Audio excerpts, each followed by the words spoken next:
Everyone, आप सभी का स्वागत है फिर से हमारे चैनल पर। मैं आपके लिए लेकर आ गया हूं एक शानदार इंपॉर्टेंट टॉपिक। चाहे आप किसी भी कॉम्पिटिटिव एग्जाम की तैयारी कर रहे हो, और उस टॉपिक का नाम क्या रहेगा? पादप हार्मोन यानी कि प्लांट्स हार्मोन्स। अब ये सबसे पहले हम ये जान लेते हैं कि जो प्लांट्स हार्मोन होते हैं, पादप हार्मोन होते हैं, ये पौधों में क्यों पाए जाते हैं। तो सबसे पहला पॉइंट तो इनका यही होता है कि ये प्लांट्स में एक प्रकार से रेगुलेटर्स का कार्य करते हैं, यानी कि पौधों को नियंत्रित करने का कार्य करते हैं। उसी प्रकार से हार्मोन हमारे अंदर भी पाए जाते हैं जो हमें नियंत्रित करने का कार्य करते हैं। सेकंड बात यह आती है कि ये पौधों में क्यों पाए जाते हैं। तो ये पौधों में वृद्धि करवाने में क्या होते हैं, एक प्रकार से सहायक होते हैं। जैसे कि आपने देखा होगा कि पौधों के ऊपर फल पक जाते हैं, उसी प्रकार से फूल खिलते हैं, फूल नीचे गिरते भी हैं, इसी प्रकार से उनके फल भी नीचे गिरते हैं। तो ये सभी कार्य कौन करवाते हैं? ये सभी काम करवाते हैं हार्मोन, इसलिए ये पौधों में पाए जाते हैं। दूसरी बात आती है कि ये पौधों में एक प्रकार से कार्बनिक यौगिक होते हैं, यानी कि ऑर्गेनिक कंपाउंड होते हैं। अब ऑर्गेनिक कंपाउंड का अर्थ होता है जिनमें कार्बन पाई जाती है, और लगभग 6 से 7 हार्मोन होते हैं मुख्य रूप से पौधों में, जो क्या करवाते हैं, इनकी वृद्धि करवाते हैं। तो जिनमें से हम देखने वाले हैं फर्स्ट हार्मोन यानी कि पहला हार्मोन, जिसका नाम यहां पर रहेगा ऑक्सिन। क्या नाम रहने वाला है? ऑक्सिन। सबसे पहले हम ये बात करते हैं कि जो ऑक्सिन हार्मोन होता है, इसकी खोज किसने की थी? तो इसकी खोज की थी चार्ल्स डार्विन में, ये आपको याद रखना है। अब हम देखते हैं इसके कार्य की। जो ऑक्सिन हार्मोन होता है ये पौधों में क्या क्या करता है। तो पहला पॉइंट इसका यही होता है कि ये पौधों में वृद्धि करता है। ये कई बार कई सारे एग्जाम में पूछा गया है कि कौन सा प्लांट हार्मोन पौधों की वृद्धि करवाने में सहायक है। तो क्या याद रखोगे आप? ऑक्सिन। तो ऑक्सिन क्या करता है? पौधों में वृद्धि करवाता है। सेकेंड पॉइंट इसका यह होता है कि यह इसकी अधिकता से, कहने का अर्थ है कि ऑक्सिन की अधिकता से पौधे नीचे झुक जाते हैं। जो पौधे होते हैं, अगर ऑक्सिन हार्मोन पौधों में ज्यादा निकल जाए तो पौधे क्या होते हैं? नीचे की ओर झुक जाते हैं। कहने का अर्थ है कि पौधे प्रकाश की ओर झुक जाते हैं। इस प्रकार से आपके एग्जाम में पूछा हुआ क्वेश्चन है कि किस हार्मोन की अधिकता से पौधे प्रकाश की ओर झुक जाते हैं। तो क्या बताना है आपको? ऑक्सिन। इसका थर्ड पॉइंट है कि यह कोशिका विभाजन में सहायक है, यानी कि जो कोशिका विभाजन होता है, सेल डिवीजन, उसमें सहायक होता है कौन सा हार्मोन? Auxin hormone. अब ये सेल डिवीजन यानी कि कोशिका विभाजन होता क्या है? तो जब एक कोशिका अपने आप को डिवाइड करके 2 कोशिका बनाती है, वही कहलाता है सेल डिवीजन। इसका चौथा पॉइंट है कि यह फल एवं फूलों को नीचे गिराता है, यानी कि जो फल होते हैं और फूल होते हैं, जब वो पक जाते हैं तो वो अपने आप जो नीचे गिरते हैं, वो किस हार्मोन की वजह से गिरते हैं? तो वो गिरते हैं ऑक्सिन की वजह से। ये आपको याद रखना है। अब हम देख लेते हैं अगला हार्मोन, जिसका नाम है साइटोकाइनिन। क्या नाम है? साइटोकाइनिन। इसकी खोज किसने की थी? इसकी खोज की थी मिलर ने। देखो, इनकी खोज पूछी जाती है, इसलिए मैं आपको इनकी खोज बता रहा हूं। तो जो साइटोकाइनिन हार्मोन है, उसकी खोज किसने की थी? मिलर ने।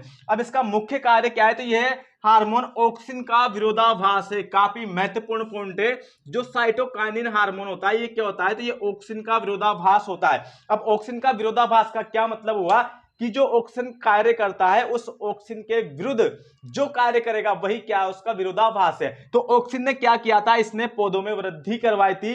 तो ये क्या होगा? उस पौधे की वृद्धि को रोक देगा, यानी कि उसके विरोधाभास, यानी कि उसके विरुद्ध क्या करेगा? कार्य। तो यही आपसे पूछा जाता है कि कौन सा हार्मोन ऑक्सिन का विरोधाभास होता है। तो आप क्या बताएंगे? साइटोकाइनिन। तो इसका नेक्स्ट पॉइंट क्या रहेगा? यह पौधों की वृद्धि को रोकता है। तो इसी का मतलब तो होता है आपका विरोधाभास। जो ऑक्सिन था, ये पौधों की वृद्धि करवा रहा था, लेकिन ये क्या करेगा? पौधों की वृद्धि को रुकवाएगा। इसीलिए ऑक्सिन का विरोधाभास कौन सा हार्मोन होगा यहां पर? साइटोकाइनिन।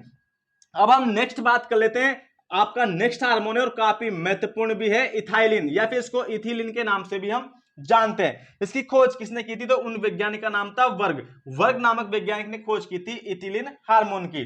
और यह इकलौता एक ऐसा हार्मोन होता है जो गैसीय अवस्था में पाया जाता है। ये कई बार आपसे पूछ जाता है कि कौन सा हार्मोन है पौधों में जो गैसीय अवस्था में पाया जाता है।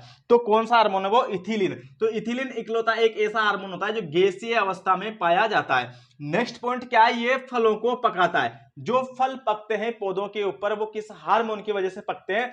तो वो पकते हैं इथिलीन की ही वजह से। और ये किस अवस्था में पाया जाता है? तो ये पाया जाता है गैसीय अवस्था में। इसका अगला पॉइंट है, ये श्वसन करवाता है, यानी कि रेस्पिरेशन। श्वसन का मतलब क्या होता है? एक प्रकार से जैसे कि हमारे अंदर श्वसन होता है माइटोकॉन्ड्रिया के अंदर, उसके माध्यम से क्या बनती है हमारे अंदर? ऊर्जा। उसी प्रकार से जो पौधों में श्वसन होता है, उससे भी ऊर्जा बनती है। तो वो किस हार्मोन की वजह से बनती है? वो बनती है इथिलीन हार्मोन की वजह से। तो इथिलीन हार्मोन क्या करता है? पौधों में श्वसन करवाता है, और क्या करता है? करते हैं फिर पौधे अपनी ऊर्जा को बनाते हैं। अब हम देख लेते हैं अगला हार्मोन। आपका नेक्स्ट हार्मोन है एब्सिसिक एसिड। क्या नाम है? Abscisic acid. इसकी खोज किसने की थी? तो इसकी खोज की थी एडिकोट ने। तो एक एडिकोट नामक वैज्ञानिक थे जिन्होंने किस हार्मोन की खोज की थी?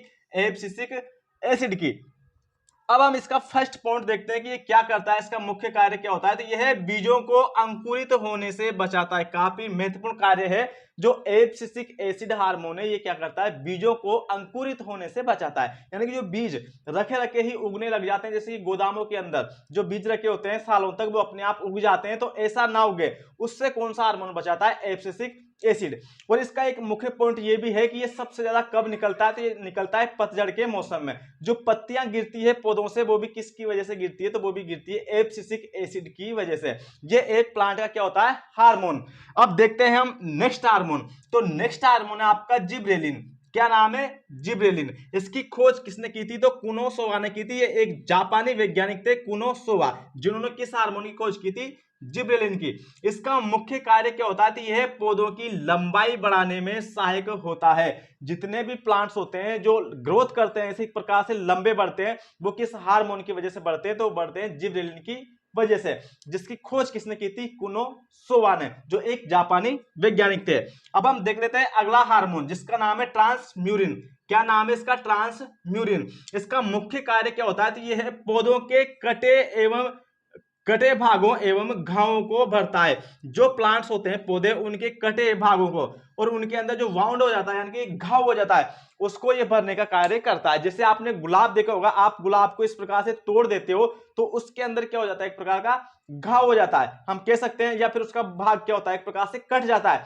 तो जो भाग कटा है या उसके अंदर जो घाव हुआ है उसको वापस भरने का कार्य कौन सा हार्मोन करेगा आपका, तो उसका नाम है आपका ट्रांसम्यूरिन। तो ये इंपॉर्टेंट टॉपिक है आपका, और एग्जांपल के लिए मैंने लिख भी दिया है गुलाब। जैसे कि रोज जो होता है गुलाब, उसके पौधे को हम तोड़ देते हैं, काट देते हैं, तो उस कटे भाग को या फिर उसके घाव को जो भरने का कार्य करेगा वो कौन सा हार्मोन है, ट्रांसम्यूरिन। अब आप अंतिम हार्मोन देखते हैं आपका जिसका नाम है फ्लोरीजेनस। क्या नाम है उसका, फ्लोरीजेनस या फ्लोरीजिन्स भी बोल देते हैं इसको। तो इसका मुख्य कार्य क्या होता है, यह फूलों को खिलाने का कार्य करता है। जो फ्लोरीजेनस हार्मोन होता है ये पौधों के अंदर क्या करेगा, जो फूल होते हैं उसको खिलाने का कार्य करता है। तो ये सबसे ज्यादा कब निकलता है, ये भी पूछ जाता है। तो ये सबसे ज्यादा निकलता है मॉर्निंग के टाइम, यानी कि सुबह के शाम टाइम सबसे ज्यादा निकलता है। आपने देखा होगा सुबह उठते ही फूल क्या होते हैं, खिले हुए हमें मिलते हैं। तो वो किस हार्मोन की वजह से मिलते हैं, तो आपको याद रखना है फ्लोरीजेनिस। तो ये फूलों को खिलाने का कार्य करते हैं। और ये सबसे ज्यादा कब निकलता है, तो ये निकलता है सुबह के समय। और इसकी कमी से फूल मुरझा जाते हैं। ये कई बार पूछा जाता है कि कौन सा हार्मोन पौधों में होता है जिसकी वजह से फूल मुरझा जाते हैं, तो उसका नाम क्या रहेगा आपका, फ्लोरीजेनस। तो आई होप कि ये वीडियो आपको पसंद आया होगा। अगर पसंद आया तो वीडियो को लाइक जरूर करें, वीडियो को शेयर भी करें। अगर आप हमारे चैनल पर पहली बार हैं तो चैनल को सब्सक्राइब कर लें और बेल आइकन को प्रेस कर लें ताकि हमारी वीडियो का नोटिफिकेशन सबसे पहले आपको मिल सके। थैंक यू, मिलते हैं नेक्स्ट क्लास में। जब तक के लिए जय हिंद।